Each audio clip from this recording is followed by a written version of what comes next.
The story begins in a deserted forest where a postman had come to deliver a letter to an old house. He felt like someone was inside, but even after knocking on the door, there was no response. Just as he was about to leave, a horrifying scream echoed from inside. Driven by fear and curiosity, the postman ran to the window, which was covered with wooden planks. The scream came again, and without thinking twice, the postman put down his bag and tried to peek inside through the window. It was pitch dark inside. Nothing was visible. So he stepped back outside and reached into his bag to grab a torch. Now the story jumps 30 years ahead. That same forest has now become part of a youth camp, where a few young people have come to overcome their digital addiction. This group includes Josiah, Jewel, Aniela, Barak, and Daniel, along with their guide, Miss Aiza. On the very first day, they were divided into groups, and the jungle trekking began. After walking for a while, Jewel felt the need to pee and went into the bushes. But when he returned, he saw the carcass of an animal on the ground. Frightened, he called everyone over. Guide Aiza examined the wounds and guessed that it was the doing of a large carnivorous animal. However, she reassured everyone that she knew the forest well, and as long as they stayed with her, there was nothing to fear. Meanwhile, Josiah noticed a claw-like mark on a tree, but the moment it blinked, it vanished. Old traumatic memories from childhood started resurfacing, so as to ignore it. As the sun began to set, everyone stopped at a spot and started setting up tents. Aniela had no idea how to pitch a tent, so she asked Daniel for help and went to bathe by the riverside. As night fell, Miss Aiza lit a fire, and everyone sat around it, chatting. The atmosphere was light and relaxed. Suddenly, a tall shadow passed by, startling everyone. Miss Aiza, taking responsibility, went in that direction with a stick. A little while later, she returned and informed everyone that it was just a small fox. However, the mood had now become slightly tense, so everyone went back to their tents. But later that night, Daniel quietly slipped out of his tent and went to the riverside, where he started blowing smoke rings. Soon, Aniela also arrived there. Their eyes met, and a conversation began. Then Aniela took out a balloon, and Daniel immediately understood what was about to happen. Meanwhile, a short distance away in the forest, an old woman was dragging the corpse of an animal toward the basement of an old house. But what's this? Due to her age and weakness, the elderly woman herself fell into the basement along with the animal's corpse. The camera now turns to the dark basement, where the woman lies unconscious. Suddenly, a hand slowly reaches out and drags the animal's corpse inside. Moments later, terrifying sounds of bones being crunched start coming from inside, waking the old woman. As soon as she opens her eyes, a shadow is seen going up the stairs. On the other side, Daniel and Aniela's chat had come to an end. Aniela, tired, went back to her tent. But Daniel couldn't sleep. He took out a hidden mobile phone and started chatting. He was so absorbed in the conversation that he didn't notice someone slowly approaching him from behind. By the time he sensed it, it was already too late. He tried to run, but the mysterious creature, in a fit of rage, picked him up and smashed him against a tree. Daniel died on the spot. The next morning, the guide Aiza found out that Daniel was missing. Aniela mentioned that she had seen him near the river at night. Everyone set out to search for him, but there was no trace of Daniel. Meanwhile, Josiah noticed bloodstains on the bark of a tree. He called everyone over, but Guide Aiza dismissed it, saying it wasn't blood, but the tree's natural sap, and there was nothing to be afraid of. After returning to the camp, Aiza decided that she would go search for Daniel along with Josiah and Yule, while Aniela and Barte would stay back at the camp in case Daniel returned, so he wouldn't feel alone. Yule didn't like this idea. He said that in horror movies, whenever the group splits up, someone always ends up dying. But Aiza didn't believe in such things. According to her, if someone is missing, it's her duty to find them. After walking a short distance, they saw an old house. Normally, it would be wrong to enter private property without permission, but out of concern for Daniel, they all went inside. When no one responded to their knocking, they opened the door and entered. Jewel was hesitant at first, but he felt like someone was standing behind him, and out of fear, he too stepped inside. The atmosphere inside the house felt strange, but they didn't find any solid clues. Just then, an old phone started ringing from the basement. Aiza lifted the wooden flooring and began to descend. Josiah went down with her. What they saw down there shocked them both. Daniel's corpse was lying there, his face covered in blood. Just as they started climbing back up, they heard footsteps coming from above. Ulick, terrified, ran toward the stairs, while Josiah and Isa remained in the basement. Eventually, all three hid downstairs. The scene inside was so horrifying that Ulick was about to vomit, but Isa quickly covered his mouth and gestured for him to stay quiet. Footsteps could now be heard approaching from above. The next moment, the wooden planks lifted and a terrifying creature appeared. Isa showed courage. She broke a window and first helped Josiah escape through it. Then she helped Ulick, proving in that moment what it truly meant to be their guide. Just as Josiah and Ulick were about to leave the basement, Daniel's phone suddenly rang. Isa ran to pick it up, and in doing so, missed the perfect chance to escape. Then horrifying screams echoed from the basement.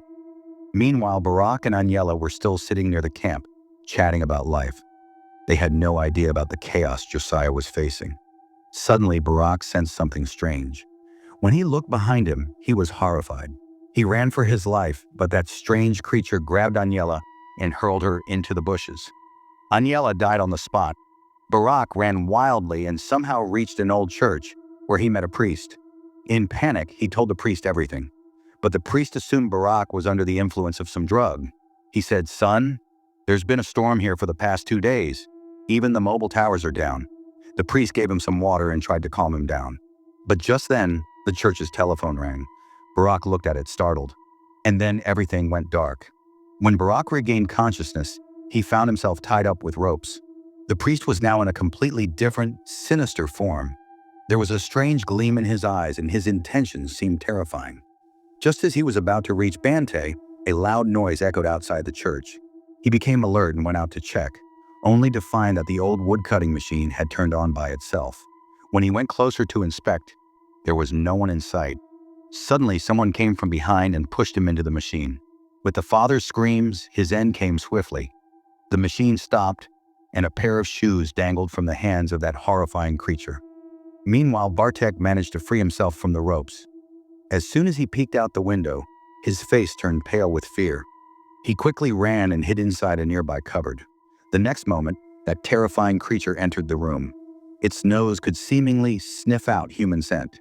It headed straight for the cupboard, and Bartek's fate seemed all but sealed. On the other side, Josiah and Jules barely escaped the creature and managed to reach an old bungalow far away. An old man opened the door. His behavior was a bit odd. When Josiah asked to use a phone, the man said there was no phone here, only a gun. When Josiah asked if he had seen anything strange in the area, the old man took a deep breath and lifted the cuff of his pants. He had no legs. He revealed that he was none other than the postman who had once gone to deliver a letter to a hut in this forest years ago, and never returned. That incident changed his life forever. He explained that the terrifying creature wasn't one person. It was two, twin brothers. And then the real story began. About 30 years ago, a single mother came to live in a wooden house in this forest with her 2 sons. They all were living in poverty, but they were very happy. One day, while the 2 children were playing in the forest, they suddenly heard a loud noise from the sky. Something heavy crashed onto the ground, creating a crater. It was a meteorite, which the 2 brothers brought back home. That night, a strange liquid started leaking from the meteorite and got absorbed into both brothers' bodies. That liquid contained a mysterious virus that changed them from the inside. The next morning, when the mother woke up, she realized the children weren't in the house. She saw blood stains on the floor leading straight to the basement. Afraid, she went downstairs, and what she saw made her soul tremble. The 2 children were in a strange condition. Their bodies were covered with boils and blisters, and they were eating the pet cat raw. Terrified by this sight, the mother locked the children in the basement from that day on and started sending food down every day. Time passed, and gradually the mother's mental state also began to deteriorate. The postman revealed that this was the same woman who was last seen, and now she had been killed by her own children. Hearing this story, Josiah was stunned. She now realized that the terrifying creatures were actually those 2 children. She asked the postman how she could escape from there. The postman replied, "Even the nearest village is 2 days away.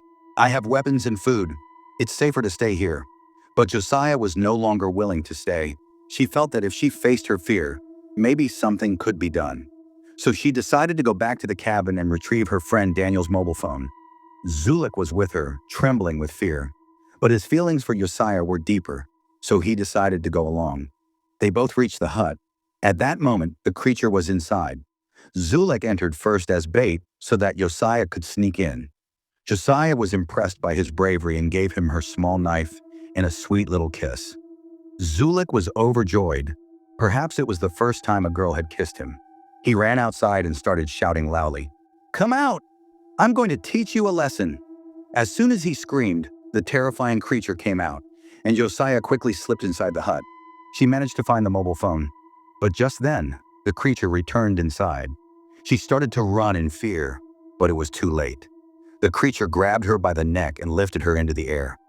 Just then, Zulek came running and stabbed the creature in the back with a knife. But it had no effect, as if he had scratched a stone. The creature threw Josiah to the ground and snatched the knife from Zulek's hand, killing him with it. She opens her eyes and finds herself back in the same basement, chained with iron shackles. Zulek's body is lying nearby, barely breathing. Josiah quickly pulls out the mobile phone, but it's locked. She uses Zulek's hand for fingerprint unlock, but the phone's battery is already dead. Now Josiah was completely broken when Jewel, who was almost drowned, pleaded with her to free her from the pain. Josiah didn't want to, but seeing Jewel's condition, she was compelled. She picked up a dagger lying nearby and ended suffering. Meanwhile, upstairs, the twin brothers were present. One was injured and resting. The other had gone out in search of a new victim. Downstairs, Josiah used the dagger to cut her chains and freed herself. But just as she was about to leave, she looked at Jewel and made a big decision. Josiah quietly removed the wooden floorboards and peeked through.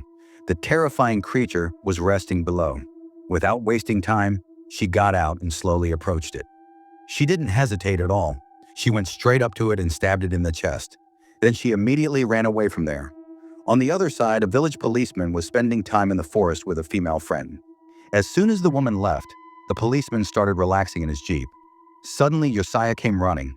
When the police heard the full story, they quickly started the vehicle and set out with Josiah. But after going a little distance, their jeep collided with something. The police got out to see what had happened. Josiah tried to stop them, but they were stubborn. One of them said, "I'll go check," and walked in that direction. As soon as he turned back, the terrifying creature was standing right in front of him. The very next moment, the policeman met his end. Josiah ran to the driver's seat and tried to start the jeep, but it was as if the vehicle was following the director's orders. It just wouldn't start. Meanwhile, the creature climbed onto the vehicle and, holding a large hammer, smashed it against the windshield with great force. Thankfully, the vehicle was strong. The engine finally roared to life.